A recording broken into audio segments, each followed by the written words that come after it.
Okay, hello everyone. It's the Dreadpirate once again, and with me is Kiba.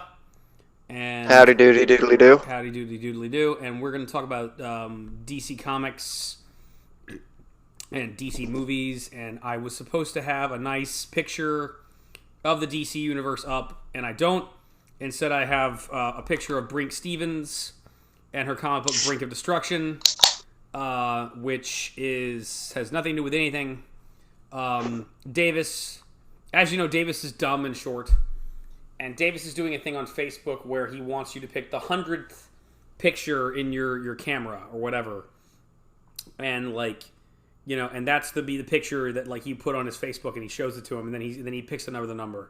And my phone camera had a really boring picture, but I can't upload it to Linux because I'm stupid and I don't know anything about computers, and I wanted to go on a computer because I'm retarded.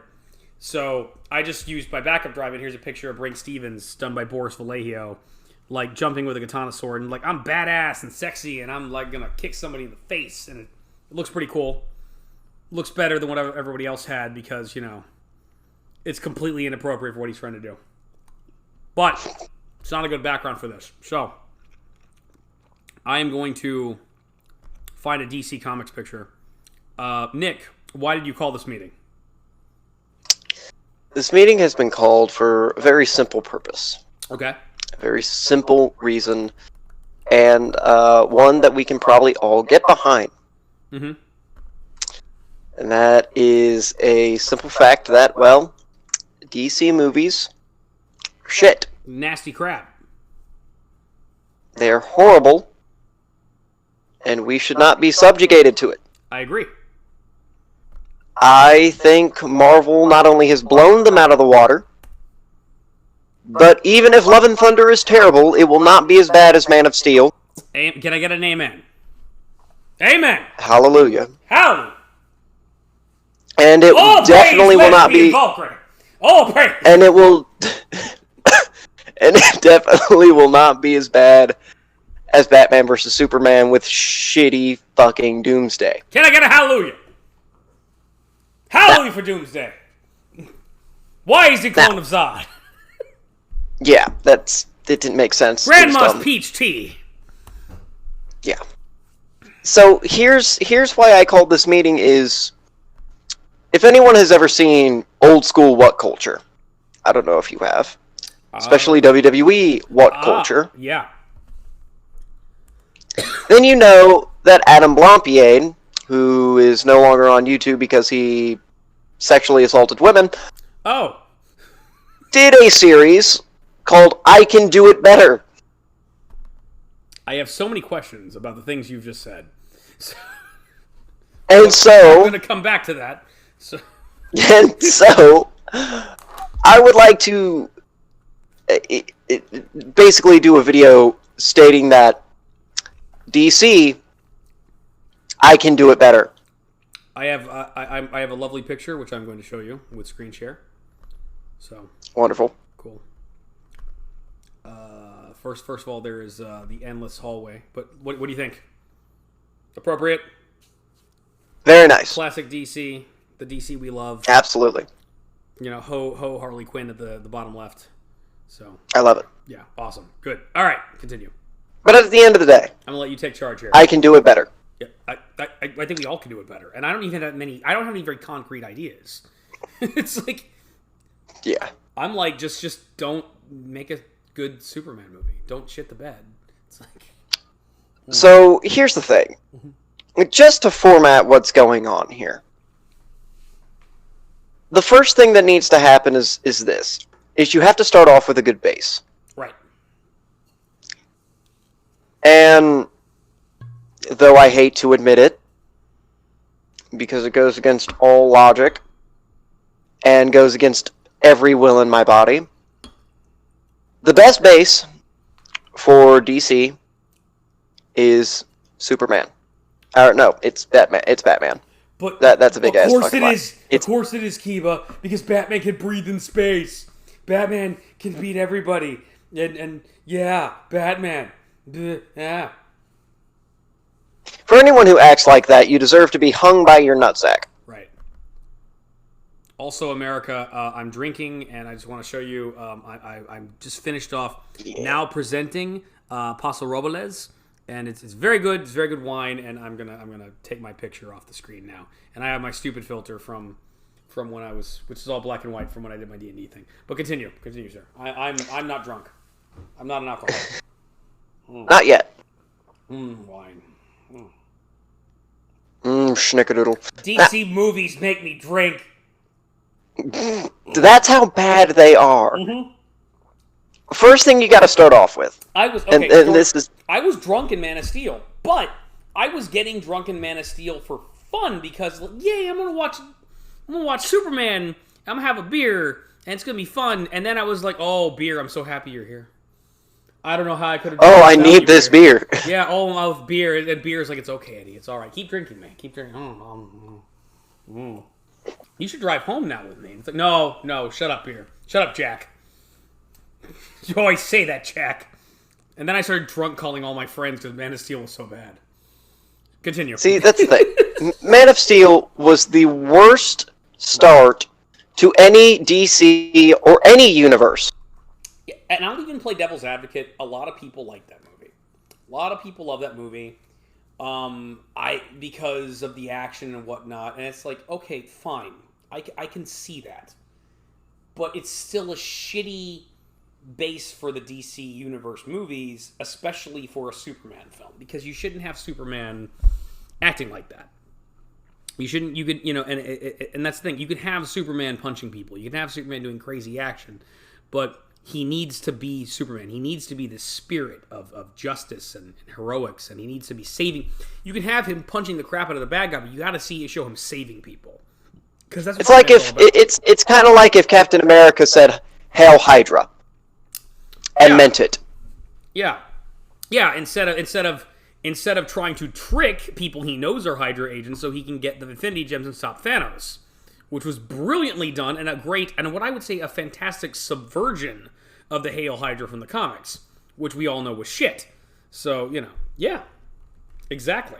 So essentially, you have a shitty Superman movie. Right. Well, okay, but later on they come out with the Batman movie. Right. And everyone's like, okay, it won't be that bad. It's Batman. Mm-hmm. How could you fuck up Batman?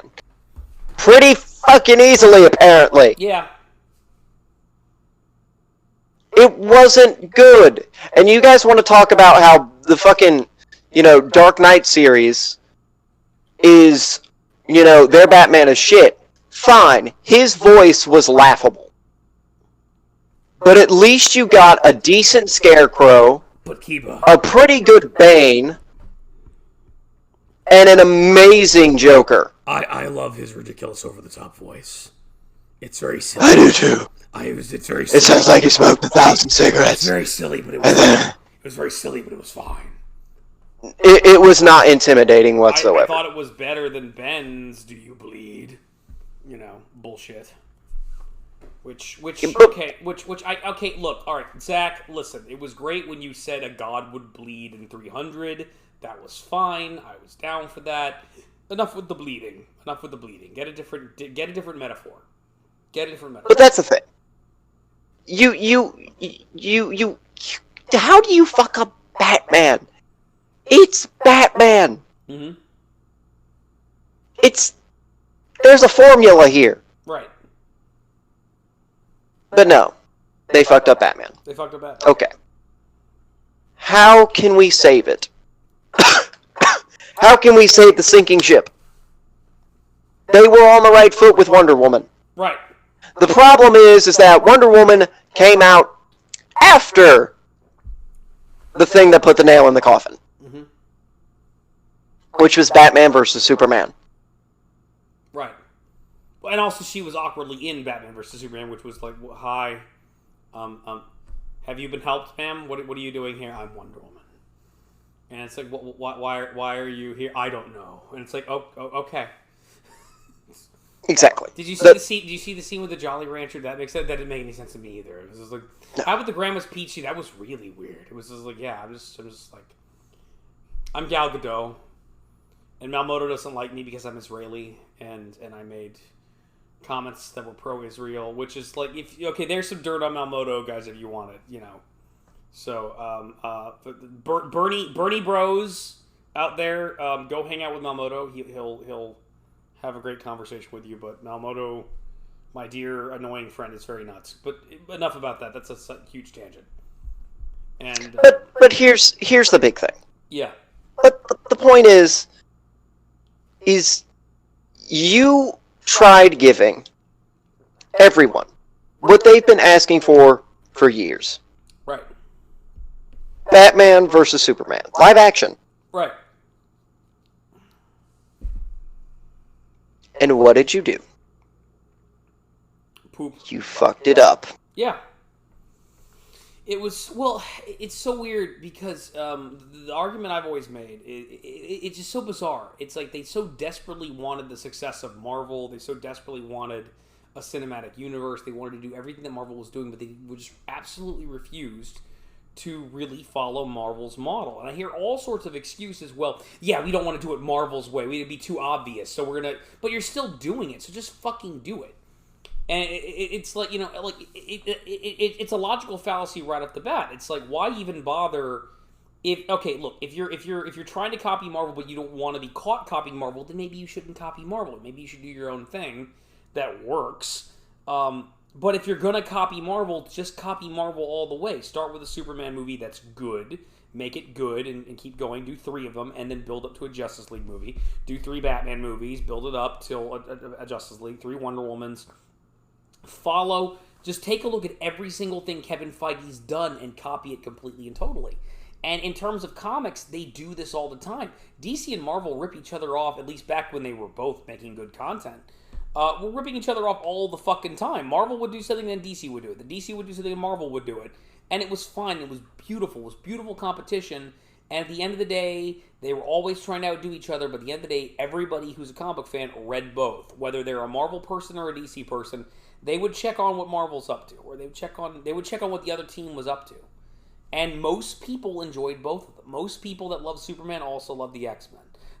Most people that love Batman also love Spider-Man. It's just that's how it is.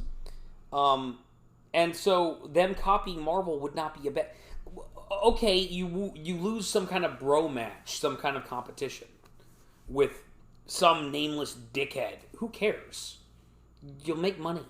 You'll do well. But even then, yeah, it doesn't matter if they copy Marvel. Right. Because Marvel's Marvel, DC's DC. Right. The issue is that you had a shitty Batman movie, and a shitty Superman movie, and a shitty Superman Batman movie. Right.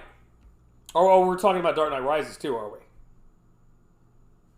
Dark Knight Rises. Okay, I wasn't even... Yeah, and all right, that's interesting. That's an interesting thing to point out. Because I do think Dark Knight Rises is a shitty Batman movie. However, I feel like... I didn't know you felt that way too.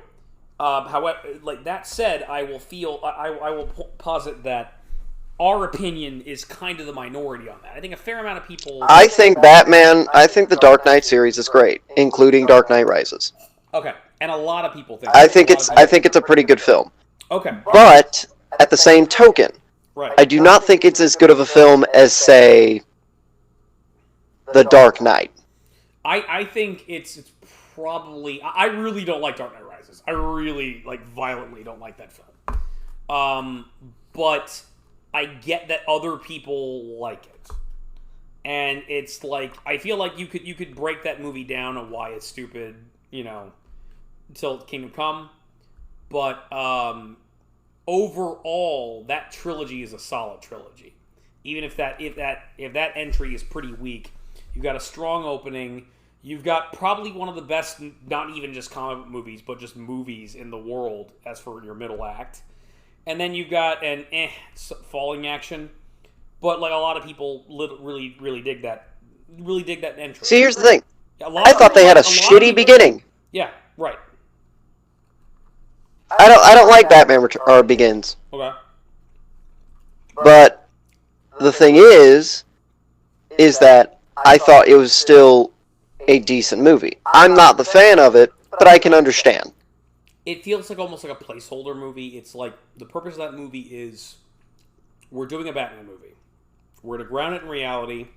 It's going to be serious. It's not going to be Joel Schumacher. It's not going to be Batman. It's not going to be hokey. It's not going to be hokey. It's going to be good. It's a good Batman movie. It's kind of comparable to Iron Man 1 in many regards, or like some of the earlier MCU movies that are like you compare them to Avengers or where MCU eventually goes. It's not that big a deal. Like a lot of people love to shit on the first Thor movie. A lot of people love to shit on in like the Incredible Hulk. And it's like really they're not bad movies. They're good movies. It's just they're not Avengers good. That it's like what do you fucking want? And I feel they're like good for what they are. Right. I feel like Batman Begins is a solid, serious. The theme of Batman Begins is this is a Batman story and you can take it seriously. And for that reason, I think Batman Begins is an excellent movie. It's not my favorite movie in the world. It's not like I don't need to. When I'm looking for something to watch, I don't reach for Batman Begins. I don't. I reach for Yankee Doodle Cricket, apparently, which is what I was watching today because I'm fucking weird. You ever seen Yankee Doodle Cricket? It's a Chuck Jones movie. No, and I don't know if I do. Yeah, it's about how like a cricket and a cat and a mouse were really responsible for making the Declaration of Independence and Paul Revere's ride. It's kind of dumb. It was made, but Chuck Jones worked. Bugs Bunny worked on it. And it's kind of nice. It's kind of. I'm old. And I watch old shit. I'm eating cheese. I may have had a whole... But in any case... I may have had a bowl bottle one. Shut up. In any case... Like and subscribe to see my drunk ass. No. I forgot to say, like and subscribe. Thank you. Absolutely. Yeah. Oh. Now, here's... Yeah. But here's the thing. Mm-hmm. Here's the thing, Peeler. Yeah. Is I know... Mm-hmm. I just know that I can make a far better Batman, not just movie, but series. Right. And here's the thing. If you're gonna redo the DCU, right, you can keep Aquaman, you can keep Wonder Woman, hell, you can keep Shazam. Right. You can keep them. Stuff people actually like.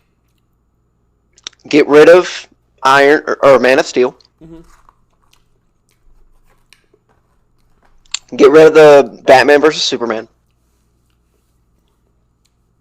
Get rid of the Justice League. Get rid of everything besides Wonder Woman, Shazam, and Suicide Squad has Enchantress and she dances around. I don't give a giant dick's worth Margot of shit. Robbie wears short shorts. I don't give a shit. With Will Smith. I don't give a shit. But Jared Leto's Joker. Jared Leto sucks. Jared Leto as the Joker is the biggest waste of movie time I've ever seen on the planet. His hand tattoo is the dumbest thing I've ever... And here's the thing. I first went and saw the movie... Did he hurt you real bad? No. Actually, you know what? This is a tangent I've been needing to get on. Okay, go. Because here's the thing. Because I think Jared Leto is the worst live-action Joker, period. There's no disputing it. There's no arguing it. He just is. There was a guy I met in high school once. Shut the fuck up. I don't care. He is better than Jared Leto. That's true. Anyone is better than Jared Leto. My dog could be better than Jared Leto as the Joker. He is the worst. He was horrible. Every other Joker has a place in history that's it's honored. Like Cesar Romero was the first, and Cesar Romero was corny, but that was kind of the point, and lovable. Like his Joker was kind of wacky and fun and goofy, and that was great. That was kind of great for the... His mustache Joker! His mustache was a better Jared Leto. He was surfing. He would, taser, Burgess Meredith's Penguin. It was great. You have Jack Nicholson, which is, immortal, and, it's my first experience with the Joker at all. and it's just one of the landmark like Jack Nicholson performances. You and I have gone on length about that. Like, we need to go find Mark Hamill and like to go to. We're gonna go to a convention. We're gonna go to a convention at some point in time. People of the internet, and it's gonna be me. It's gonna be Nick, and it's gonna be Davis. And like Davis is gonna hold our purses. He's gonna hold our luggage, and we're gonna go up. And I'm gonna praise Mark Hamill for Luke, and for Return of the Jedi, and for the speech. You failed, Your Highness. I'm a Jedi like my father before me. That's like the most important thing. You're going to go up and praise him. It's like, thank you for teaching me what a great villain is. Thank you for teaching me about the Joker. And Davis's stupid dumbass is going to go. It's like, I'm going to go look at anime because that's fucking Davis. Stupid short motherfucker. But here's my big thing though, is Mark Hamill. Davis is going to be all like, I'm an Oscar cosplayer. It's like, we know, motherfucker. We know you did. It's stupid. To me, Mark Hamill is the voice of the Joker. Yeah, he's my favorite. He's my personal favorite Joker. He's the voice of the Joker. He's the iconic voice of the Joker. Right. I'm never going to deny that because it's true. He is the voice of the Joker. He is the voice of my favorite villain of all time. It's not just that he's the best Joker. It's that when I think of the comic book Joker, I don't think of Jack Nicholson. I don't think of Cesar Romero. Yeah. I don't think of Heath Ledger. I think of Mark Hamill. He is the most accurate to canon. And to me, the comics come first. And it's like, he's that important. But, yeah. But then there's Heath Ledger, the thing. Who... But then you look at the live-action characters, and here's the thing. I'll rank them all right now from worst to best. Right. Worst, obviously, being Jared Leto. And I can give you reasons on why. Jared Leto sucks because, first off, and I'll even give him this. Ledger, but fine. No. I'm going to judge him not based off of who the person is, but based off of the performance they gave and the trailer and everything. Okay. First things first, I'll be honest. When I first saw Jared Leto as the Joker in the trailer, not going to lie, I was actually kind of looking forward to it. I was not. I was kind of looking forward to it only because of one scene. One scene actually made me go, this could be good. Yeah. And that's I'm not gonna kill you, I'm just gonna hurt you really, really bad. When I saw that, I was like, okay, the design may be stupid, but they said the same thing about, Heath Ledger. Right. They said Heath Ledger's design was crazy, it was stupid, it didn't look good. And even now, when I look at Heath Ledger, I'm just like, that's not what... I didn't feel like putting my hair today. I just felt like... To me, when I look at my painting of Heath Ledger's Joker, right? When I look at it, the first thing I look at is I go, that's somebody dressed up really bad for Halloween. Yeah. That's what I think. Mm-hmm. He's trying to do the Joker, but he's dressed up for Halloween. Right. And I'm like, but Jared Leto's looked like the Joker who just did a shit ton of drugs. Right. And he looked like he actually, I will give him this, it does look like he just came out of an acid pit. Not gonna lie. It actually, but instead of it being like acidic acid, it was acid from the 70s. That's what it looks like. It looks like I'm on acid. Right. I was gonna say it looked like he's wearing a suit because he just went through a job. He went to a job interview that didn't go very well, so then he went to a bar. He went to a bar and got really drunk and became an alcoholic. And then he put clown makeup on. And he didn't grow his hair out and he became a crazy, homeless, psycho, clown. And that's the thing. He looks like a psychopath. He had good one job. Bad day. He looks like a psycho. He looks like a psycho. Right. Great. He looks like a psychopath. If it's not clear, we love Heath Ledger's Joker. So it's like... Yes. Yeah. He looks like a psychopath. Right. And it looks great. Mm-hmm. Until... And in fact, his pajama pants outfit is still awesome. Right. I want to get those pajamas. I specifically want to get those Joker pajamas that he has. Just the purple pajamas. They look awesome. Here's the problem. The problem is once he opens his mouth, once he starts speaking and acting like the Joker, it isn't the Joker. It's not. You can't convince me that's the Joker. If we're going for live action, we're not talking cartoons here, we're talking live action Joker. I want a character. I want somebody that if the real world happened today, and in New York City, the Joker was there. New York City? And the Joker showed up. Mm-hmm. I want to look at the fucking news and go, holy shit, that's him. Right. And Jared Leto just doesn't do that. Number two live action Joker. Right. Out of the 4 that there have been, officially, I have not seen the new Joker movie, and when I do, my God, the review will be out the next day, guaranteed. Is it out yet? That's just no. It comes out in October. Okay. Oh God. But when it comes out, my God, help me now. Mm-hmm. I'm going to get so many phone calls. Nick, do you want to see the new Joker movie? And I'm going to go, no, I need to see this thing alone. Or with one other person, and that's it. Right. But that will be next. Yeah. And so the second Joker, the second to worst Joker, I'm sorry, it is Cesar Romero. Yeah, but like he's still. But only by default. Yeah, he's still a good Joker. It's not like he did bad. It's just by default. It was a different time. It was a different era. It was like we'll skip it over. It's not the worst, but by default, you can't beat these 2 actors. You just can't do it. Yeah, and it's a different era. It's when the Joker was comical. Yeah, he was comical. He was goofy. He was. You didn't really take him seriously. You know, yeah.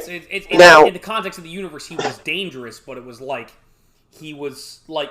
But it was a universe where bombs were cartoon bombs in real life. Yeah, they were big balls with fuses. It's like, come on. Some days you just can't get rid of a bomb. Exactly. But now we get on to the 2 best. Right. Number 2. Mm-hmm. Jack Nicholson. Right. Because the thing is that Jack and I have this argument all the time. Mm-hmm. And I had this argument on Facebook on a Batman fan page that I'm on. Mm-hmm.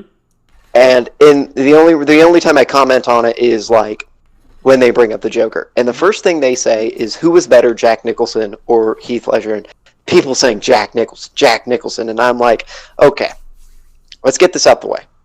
Right. Jack Nicholson is a great comic book Joker. Right. Phenomenal. Right. Amazing actor. And when I saw him, I immediately was like, they can't do any better than this. Yeah. Because he embodied the character. Right. It's great. There are so many lines that I could take away from that movie. It's like the thing is, to me, Mark Hamill is like the comics brought to life. But that's the thing is like if you were, it feels like if you were to bring the character to not just life but also to flesh and blood. I don't know if I'm making sense right here. Like, yeah. It's very like it's like taking Mark Hamill, right, and diluting and him putting slightly. him in the Joker costume. You're diluting him slightly for the sake of reality, if that makes any sense whatsoever. Exactly. Where it feels like it's not just the Joker; it's Jack. It's Jack's interpretation. It's like he is. It's Jack Nicholson. Yeah. He is dressed as the Joker. Embodied. He is chaos embodied. He is what is your goal? My face on the $100 bill. That's it. Yeah. There's like no way he's doing it. He's just doing. I'm glad you're dead. Yeah. He's just having fun. He's having fun. Yes. Being. And that's the thing. Yeah. He's the Joker. But you said it right there. He's Jack Nicholson as the Joker. Right.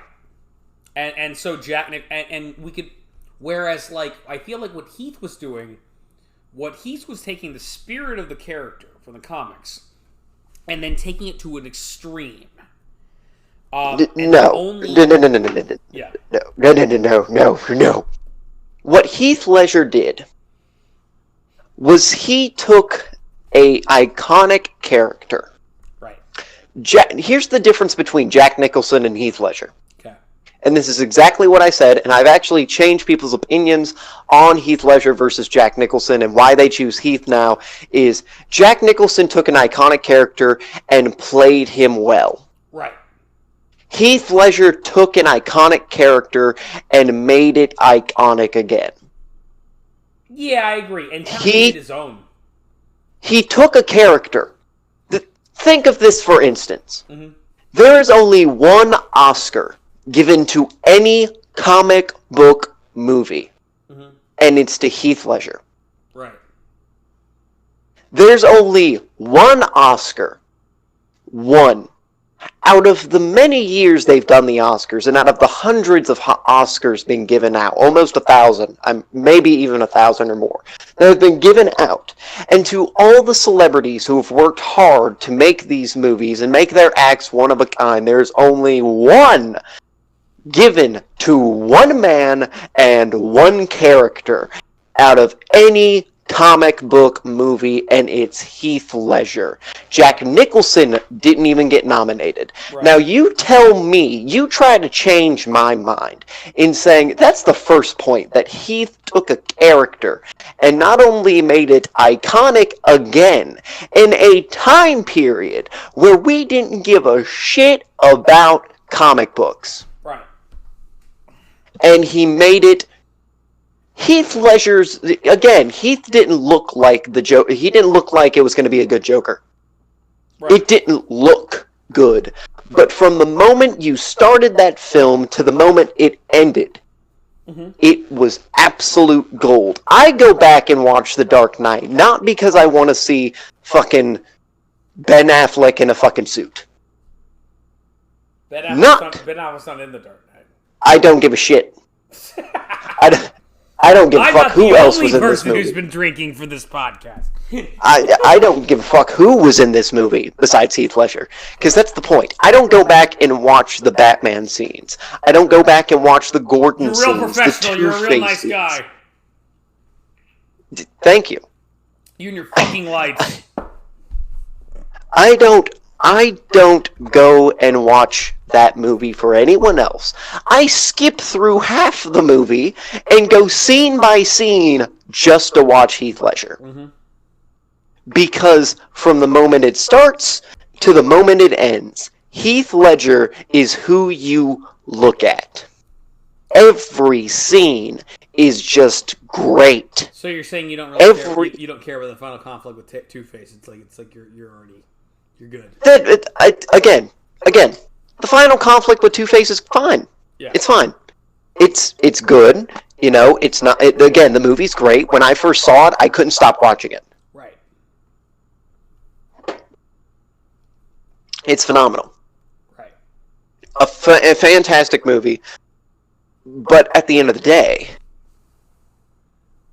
what makes Two-Face so fun to watch, and what makes that conflict so good, is from who? The Joker. Right. It's all him. Yeah. The thing is, what's going on is both Batman and the Joker are at war for the soul of Harvey Dent. That's really what it boils down to. And in the end, Joker won. Joker made Harvey Dent the nicest guy, the best person in the city, as bad. The White Knight. Right. The White Knight got turned into what he hated most. Right. And it all because of one man. Right. The Gordon couldn't do shit. Yeah. And the only person that turned things around, and the only person that could actually prove the Joker wrong, was a criminal who refused to kill a bunch of innocent people. And you should give me that box, and I'll do what you should have done like an hour ago. And you think he's gonna blow it up? And you just throw it and in the next movie, his impact is still made. Right. This character, this, and the thing is this is here's the issue, Right. and here's how good Heath Ledger's performance was. Is every live action Joker, until there's a better one, will always be put up to his standards. Right. If you have a live action Joker that's as good as Mark's animated version or Jack's version, people are going to say, well, he's as good as Jack, not as good as Heath Ledger. That's the problem. And that's the thing. Yeah. If you have a animated Joker and he does a good voice, people are going to go, that's good. It was good. And it fit the role. But it wasn't Mark Hamill. I believe John DiMaggio did a very good animated Joker in the Red Hood movie. And it was very good. Yeah. It was very good, especially because it's John DiMaggio. And John DiMaggio always does a good job. And on top of that, it was good for what the character looked like. Right. It was a little more modern. I couldn't see Mark Hamill doing that voice, in my opinion. Right. It was a little more not for that design. Mobbed up Joker. But at the same time, it's also, it's like, it's good. John DiMaggio. It's good. But it's not Mark Hamill. But it's not Mark Hamill. Right. And just like Jared Leto, and that's the thing, it's just like Jared Leto. Right. Jared Leto's Joker was bad, but because Heath Ledger was the last one, it got even worse. I would like to take a moment. We were spending a good 30 minutes talking about the Joker, but I would like to shit on Jared Leto's Joker personally for a moment. And for the record, I think Jared Leto is a very talented actor. I think this is nothing against him personally. I think he's very talented. He's done a lot of great roles, and I want to say respect to the man. But you know where I think the thing that I hate the most about Jared Leto's Joker is that scene where he's lying on the ground surrounded by knives laughing.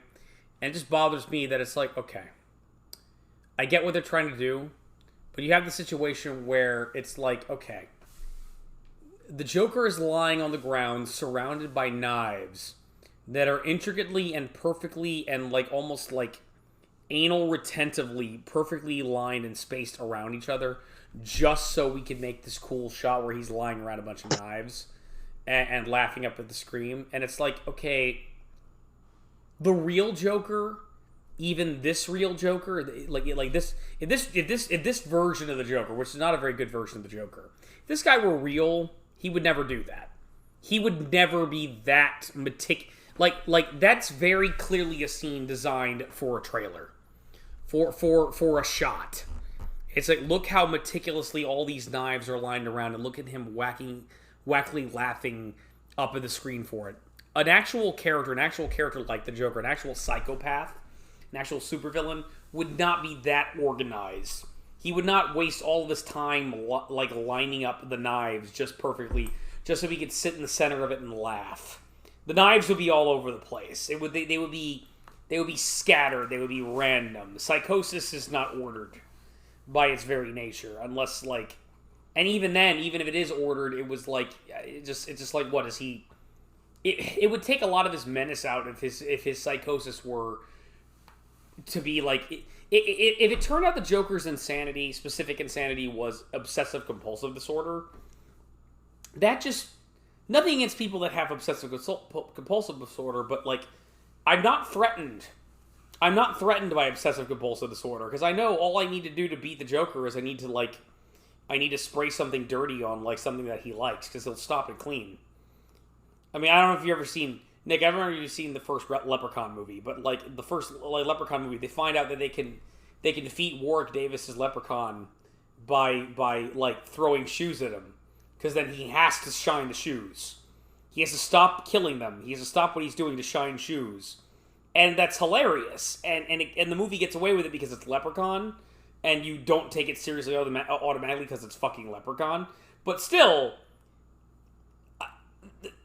the Joker should be better than Leprechaun. The Joker should be scarier than Leprechaun. And no. So it's just I hate that scene. I hate that scene so much because it's he so perfectly ordered these knives around him, and it's just like that looks so fake. It looks like now, Peeler. Yeah. If after you're done. Right, I'm done. Of course. I'm done. I would like to take a minute. The point is, Leprechaun is a great film, especially Leprechaun 4, where he goes to space. All you who hate that movie are snobs. You don't know what good movies are. Fuck you. Puppet Master for life. What was I talking about? I would like to take a minute. Okay. To...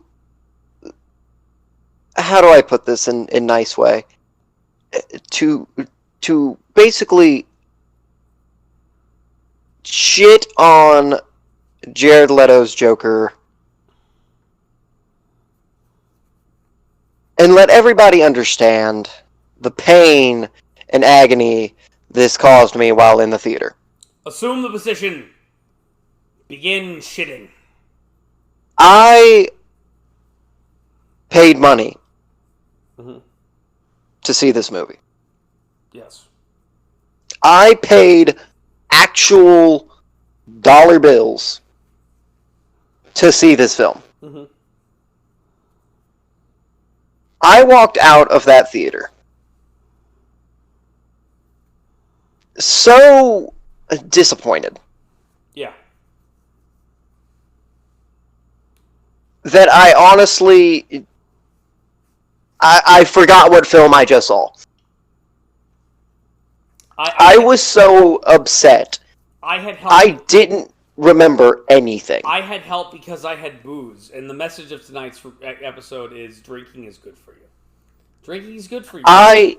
Look, AA is lying. I'm giving bad advice right now. You shouldn't look. If you've got a problem, if you drink too much, you should not. You should go to AA, and you should find support. But I'm just saying... I'm home right now. I'm not driving anywhere, and I had a full bottle of wine because it's party time. And I'm not. Yeah, I don't normally. I feel like I'm turning this to a PSA now. Look, the point is that I did have booze when I saw Suicide Squad. It was my birthday, and me and other Josh. I'm gonna embarrass other Josh again. Not Malmoto, because Malmoto, like we go for pizza. Me and Malmoto, I think. I don't know. I haven't seen Malmoto in person in a while. But me and other Josh, we were hanging out, and it was my birthday, and I was in the Navy, and I was hanging at his place because I was stationed in Norfolk. And for my birthday, we're going to watch 2 bad movies, and we're going to drink. And we had Dan Aykroyd's Crystal Head Vodka. And what we were trying to do what like Red Letter Media made the Slimer. Like they took High C Ecto Cooler and mixed it with Dan Aykroyd Crystal Head Vodka, and that's a Slimer. And so we were trying to make Slimers, but we couldn't make Slimers because we couldn't find High C Ecto Cooler, but we got some like kiwi stuff in it. We got something green that was fruity that tasted really, really good, and we mixed it together, and it was sort of an amateur Slimer, and it was very good. It was very delicious, very drunkenacious, and we both watched a bad movie. Like I made him watch a bad movie, and he made me watch a bad movie, and we were drunk and we had a great time. So I made him watch Yoga Hosers, the Kevin Smith masterpiece. And because I'm a terrible friend. And he didn't even fucking make it all the way through because he's a pussy. He's a giant pussy.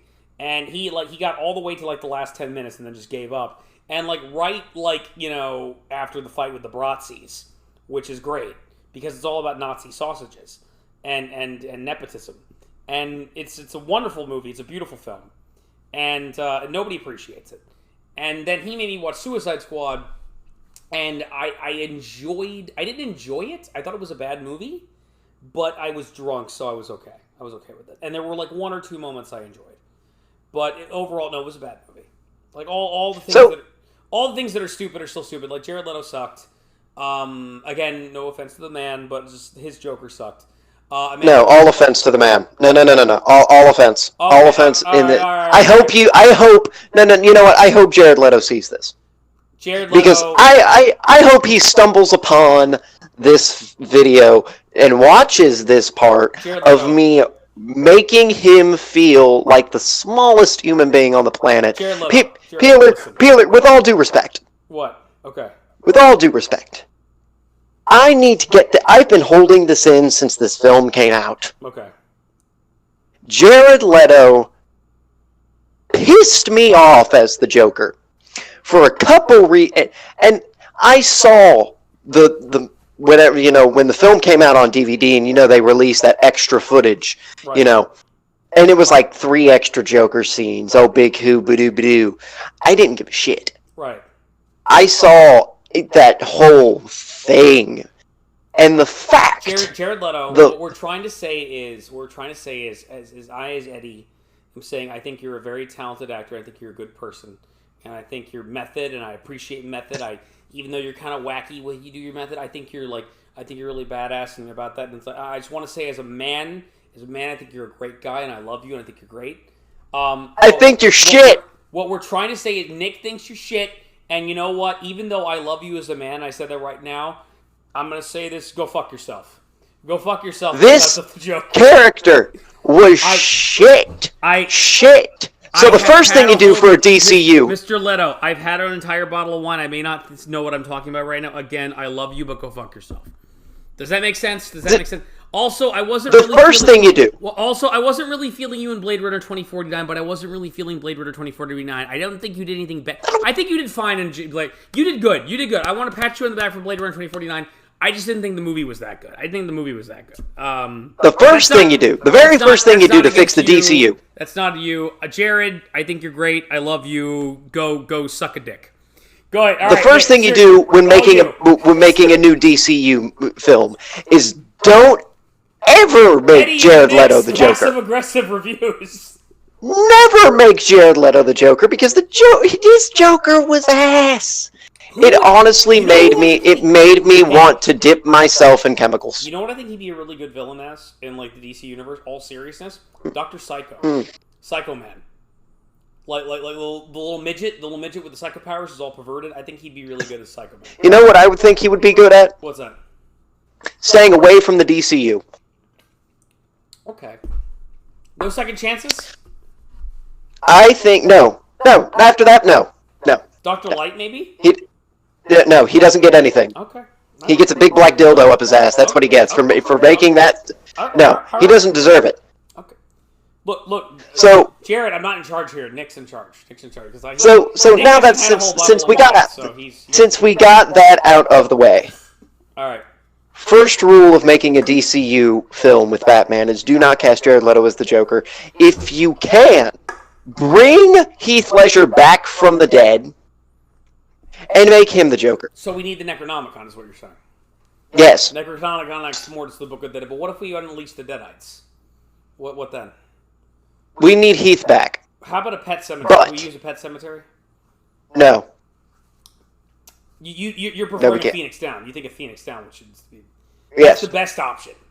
Why did they give Eris a Phoenix Down? What the... Fuck you, Cloud. Stupid fuck. So now let's continue on. Okay. And Eddie. What? I'm gonna give you some. I'm gonna explain the movie, the plot of it. I'm gonna explain the end credits, and then I would like you to, say what you think. Okay. And then we will move on to the next one. Okay. This is Nick saving the DCU, or like how he would improve the DCEU or make the DCU movies. Like if they scrap the current shitty movies and make something better. This is his thing, and we're just gonna let him go. We're gonna let him go. I am going to give myself a maximum of 5 Batman movies. Okay. Because I think 5 is good enough. Right. Especially with the Justice League coming out. You're going to have enough Batman as it is. But 5 Batman movies in the DCU. And there's a reason for this. Right. Because the thing is you're going to have the Teen Titans going. You're going to have Superman, Wonder Woman, Aquaman. You're going to have this. But Batman is your biggest thing. You need 5. Right. I'm going to let you guys know now. You only get 1 Joker movie. Right. 1. Not saying you won't have him in cameos in later films. I'm saying you get 1 Joker movie. Because the thing is you only need 1. This is true. You know what? scratch that. You get 2 Joker movies. Because in order to set up the final movie, you need the first one. Right. So, at the end of the day, you get 2 Joker movies. Congratulations. Yes. You get 2 Joker movies, and this Joker has to be on the level of Heath Ledger. That's a tall order. I don't know who will play it. Yeah. I'm not the person who is doing the casting. Mm-hmm. But damn it, I write the script. Damn straight. So first that's why movie. we get on in the middle of the night and do a video about DC Comics where the host is drunk. You know. First movie. This is unchecked with a whole cellar full of wine. First movie's very like simple. the French. You're going to have about 15 minutes of explaining Batman's past. Right. There you go. 10 to 15, that's the most you need. You don't need any more. Everyone knows who Batman is. In fact, if I could, I would crunch it down to 0 minutes. Because everyone knows who he is and what his backstory is. It doesn't matter. That would be what I would do. I would totally Tom Holland it. I would totally, like dead people know who Batman is at this point. Yeah, I would just be like, Batman doesn't get a backstory because he's Batman. Yeah, Tony Stark goes and talks to Batman's really hot Aunt May, and just says it's going to be like a poll, like, you know, an internship, and then he explains, "I saw you swinging through Gotham City in your Bat costume," and that's all we need. And then he has some awkward thing about how, like, you know, awkward mentioning that is to his fat friend, who we'll say is Arthur Pennyworth, Alfred Pennyworth, and then. Which suggests the whole my parents were killed in an alleyway, much like Tom Holland did the great power with great responsibility thing, and that's all you need. That's it. Now, when we get to Robin, because there will be a Robin, you have to have a Robin. Right. There hasn't been a good Robin, and the only Robin that we have had that's live action was 20 years old, and he wasn't a fucking kid, and you need Robin, honestly, was Burt Ward. That was it was Adam West. That he honestly was the best live action Robin. It wasn't Chris O'Donnell, and it certainly wasn't Joseph Gordon-Levitt. So here you just need Robin. Right. Jason Todd is the Robin we are choosing because Dick Grayson is in the Teen Titans. Okay. Because Teen Titans are going to come out first. Actually, no, they'll come out second, and we'll explain the background. Batman's the first film. That's what's important here. You have to have a good start. Okay. All right. Teen Titans and Batman will come out around the same time. First will be Batman, then Teen Titans. So Jason Todd is our Robin. Right. That's who you get. Yeah. Be happy or don't. There's a reason. Right. You see him plucky young Jason Todd. Right. We'll make it, 10, 11 years old so that he can grow up in the film. He's happy for 5 minutes of his life, basically. So he can grow up in the films. Right. So that you can see a progression. Right. Of age in the actors. Mm-hmm. You get him, and because you're going to have 5 movies, by the time his plot comes to full circle, it's going to you're going to be in love with this character. Right. So the first film, I think you need in your first film is you need to take a risk. Mm-hmm. You got to take a risk here. Because if you don't take a risk, you're screwing yourself over. Mm-hmm. And the risk you have to take is you have to make sure that this villain you choose is going to be good. Mm-hmm. And he has to be a villain that everyone can at least recognize, but you take a risk on it. Right. The first villain that we are going to choose has to also be tied in with Robin. Right. Not really, because Dick Grayson's the one whose parents were killed. Doesn't matter. Right. Really what you need is you just need a good villain. And I think the villain that I would choose for the first movie, just to set the scene on how these films are going to go, Riddler. Okay. Jim Carrey did the Riddler, but he did a funny Riddler. So did Frank Gorshin, who inspired Yes. Jim Carrey.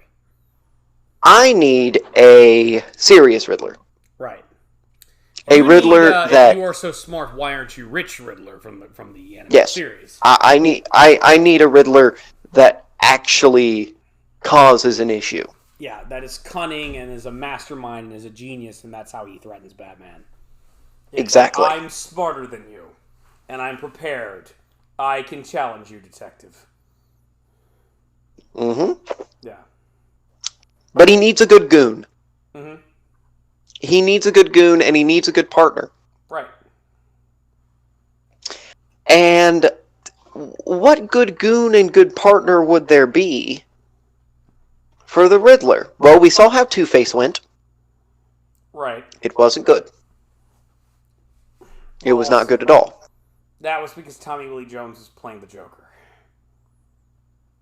And again, Adam West Joker. Frank, you know. Well, I'm sorry, but Tommy Lee Jones played the Joker with the Riddler. He played the Joker. He played his Two-Face like the Joker. He played I'm wacky and crazy. Ha ha ha ha. It was not. And that's the thing. It was not what we wanted. The animated series was a big deal. We wanted the animated series Joker. We want the animated series Two-Face. We wanted it comes up heads, you get to walk out of here alive. It comes down tails, I'm going to pull your brains out. We wanted the animated series menacing Two-Face, where you didn't. Yeah. It was like whether you live or die depends on a flip of a coin. It's like that's what we wanted. We wanted, Harvey gone bad. That's what we wanted. But he also needs somebody that that the Riddler can manipulate. Right. And the number one person that could do that he could manipulate. Killer Croc. What? You're close. Yeah. Clayface. Yes. Clayface isn't the smartest. Possibly voiced by but he's Perlman again? Possibly. Yeah. Which I'd be down for. He's not the smartest. Not the smartest at all. He's not an idiot. He's a tragic character. Exactly. He's not an idiot. He's a tragic character, but he's not necessarily the smartest. Right. He's definitely not smarter than Batman, and he's not smarter than the Riddler. He's a superpowered patsy. He's a heavy. Right. The only other person that I could possibly think of is Solomon Grundy.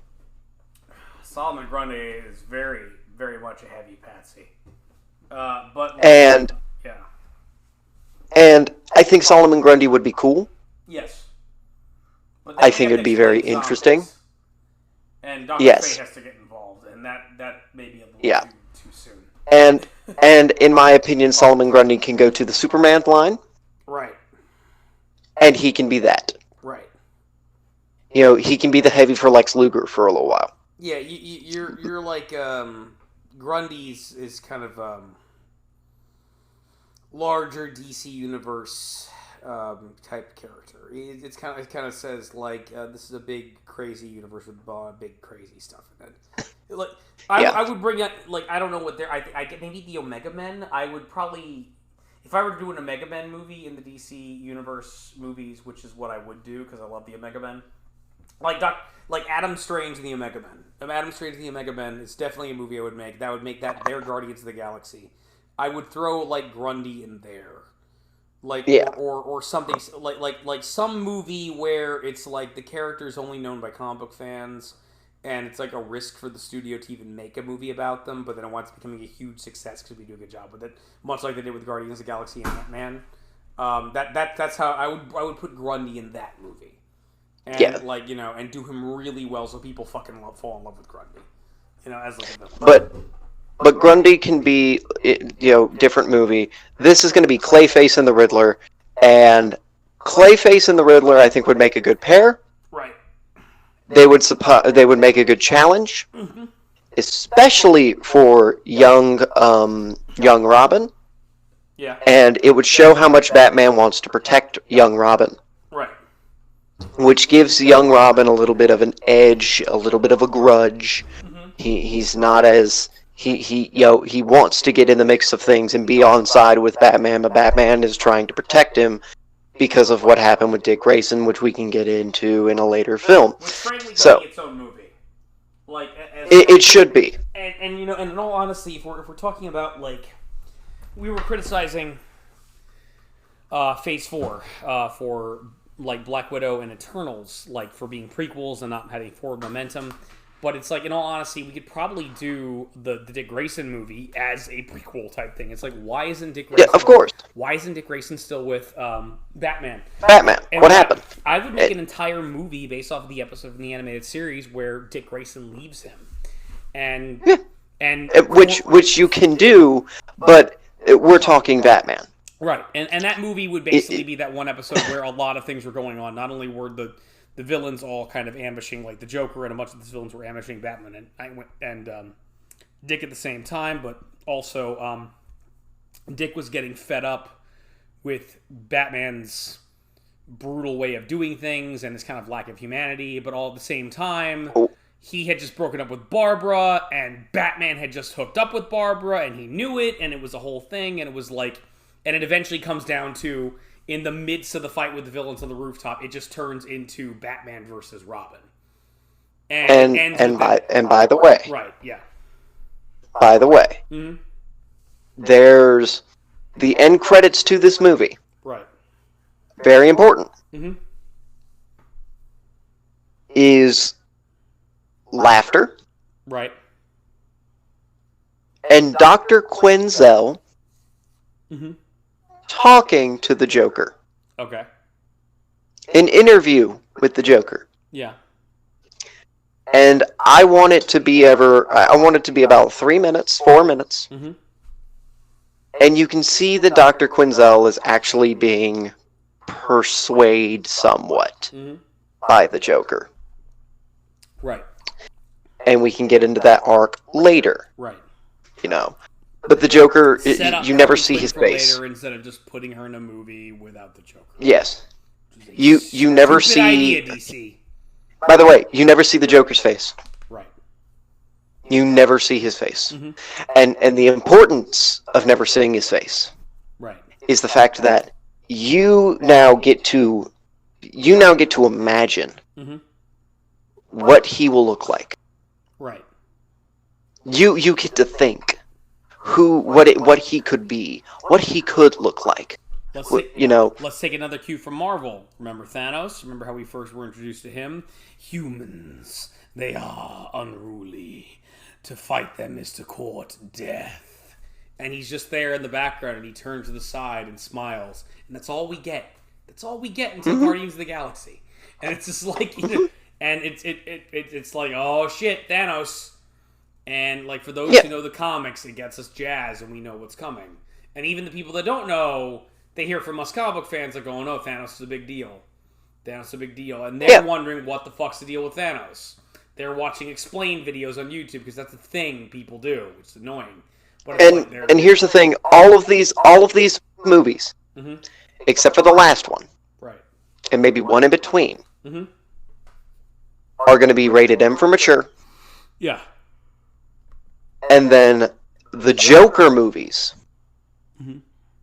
will be rated R. Right. For really, really fucked. Right. And we'll get there. But in the second movie, I'm assuming Superman, Wonder Woman, they've all come out. You know, we've had maybe Batman versus Superman. I'm trying to stay away from that for a little while. Yeah. For specific reasons. We now have, now we have Jason Todd. He's a little older. He's getting a little bit more antsy. But he's still Batman's kid. He's still like a son to Batman. Right. Well, this movie,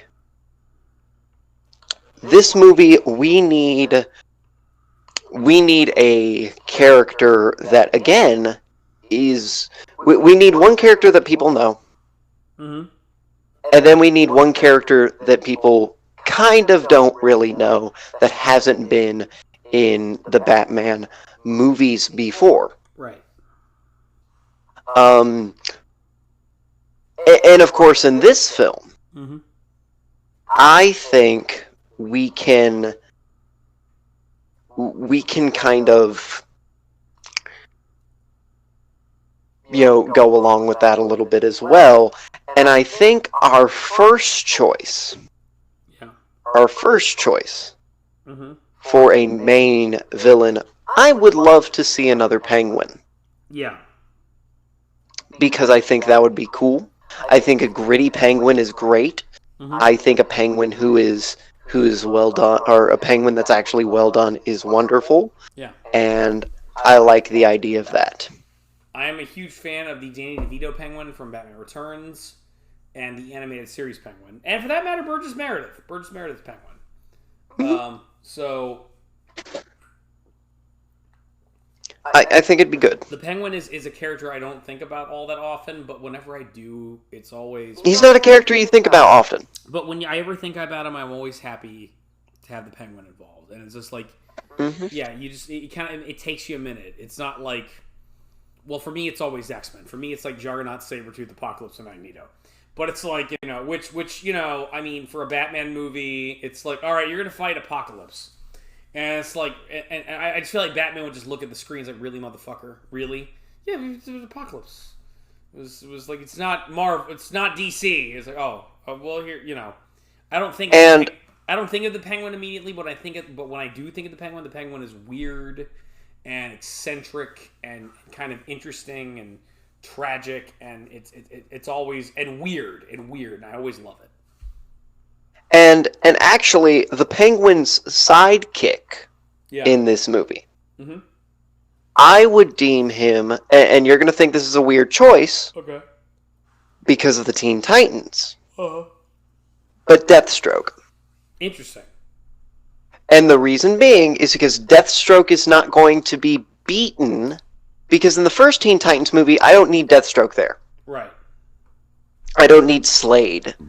I need the other three. Jinx, Mammoth, and Gizmo. Yes. Or I need them. Possibly other villains like Dr. Light or, etc. Yeah, but I need them in the first movie. Other villains that are staples of the Teen Titans that are just not her greatest villain, Deathstroke. Or Trigon. Yeah, I need Trigon yet either, but it's like. But I need them mainly because it's team versus team.